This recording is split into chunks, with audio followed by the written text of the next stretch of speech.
bienvenue sur l'Index des pierres. Aujourd'hui, je vais vous parler de l'anabergite, une pierre magnifique que l'on trouve facilement, particulièrement en Europe. Sa formule est Ni3ASO4,2,8H2O. Plus simplement, cela signifie qu'elle est composée d'eau, qui a cristallisé avec des atomes de nickel et d'arsenic. C'est donc une pierre avec laquelle il faut faire attention à deux choses. Bien se rincer les mains après l'avoir manipulée, normalement on le fait dans tous les cas, et l'autre, c'est de ne pas faire d'élixir ou d'essence en mode direct avec ce minéral. L'anabergite fait partie de la famille des vivianites et du système monoclinique.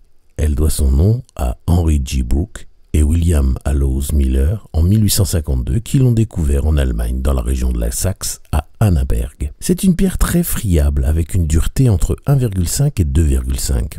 Pour rappel, cela signifie qu'elle est un peu moins friable que le talc et aussi dure que le gypse, si je peux m'exprimer ainsi. L'anabergite est aussi appelée nickel arséniaté, arsenate de nickel, cordillérite, nickel vert, nickel fleuri, nickel bloom, nickel ocher. C'est un cristal de couleur vert pomme. En lithothérapie, l'anabergite est une pierre vraiment intéressante pour les personnes victimes de tumeurs cancéreuses ou non.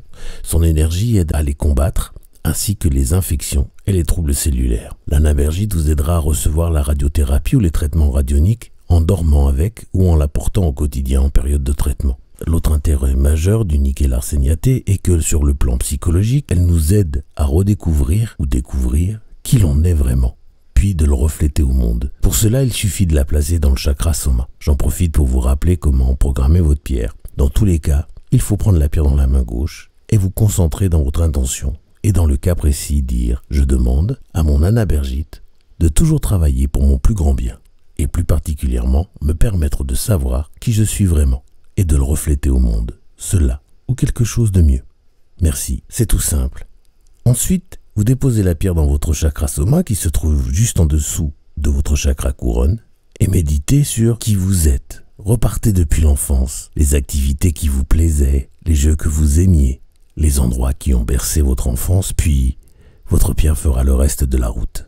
Toujours sur le plan psychologique, si une anabergite apparaît dans votre vie, je veux dire par là qu'elle vous saute aux yeux chez votre marchand de pierres, si quelqu'un qui n'y connaît rien en lithothérapie vous l'offre, ou si cet épisode vous arrive venu de nulle part, c'est un signe que c'est le bon moment pour un changement psychologique. L'anabergite est utilisée également pour l'apprentissage, que ce soit pour développer l'ambidextrie, s'améliorer en dactylographie et en sténographie, autrement dit taper rapidement sur un clavier avec les deux mains, mais aussi pour apprendre d'autres langues. Ce cristal vous permet notamment de comprendre et interpréter facilement les symboles et images issus de vos rêves. Je m'en sers en traitement pour les personnes qui ont besoin d'aligner leurs gaines biomagnétiques et leurs chakras. On peut aussi s'en servir pour augmenter et harmoniser l'énergie des méridiens. Spirituellement, vous pouvez utiliser l'anabergite pour communiquer avec votre être supérieur, que ce soit pour comprendre pourquoi certaines choses se passent ainsi ou pour ouvrir votre champ des possibles. En plaçant votre anabergite sur le troisième œil, vous pouvez améliorer votre intuition et votre visualisation par l'intermédiaire des sages de l'univers.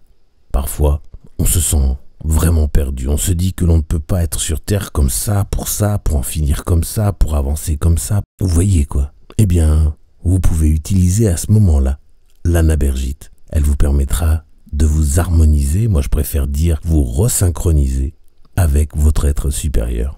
Je termine avec 3 derniers aspects physiques de l'anabergite. Le premier étant qu'elle aide à combattre la déshydratation. Et le deuxième, c'est que c'est une pierre qui ouvre le potentiel de guérison. Comme j'en ai parlé plus tôt pour les radiothérapies, mais cela fonctionne aussi pour les récalcitrants notamment, à se laisser aller aux soins énergétiques. D'ailleurs, je conseille aux énergéticiens et magnétiseurs de placer cette pierre sous leur table de soins. Et puis le troisième aspect, c'est que l'anabergite facilite la guérison cellulaire dans notre réalité quotidienne comme dans les multidimensions. Pour cela, il suffit de dormir avec, après l'avoir programmé en conséquence. Voilà, j'ai fait le tour de tout ce que je pouvais vous dire sur l'anabergite. J'espère avoir été clair et je vous invite à me poser vos questions en commentaire ou par email à podcast@mepcrystal.com. Je vous remercie d'avance de vos likes, pouces en l'air et partages.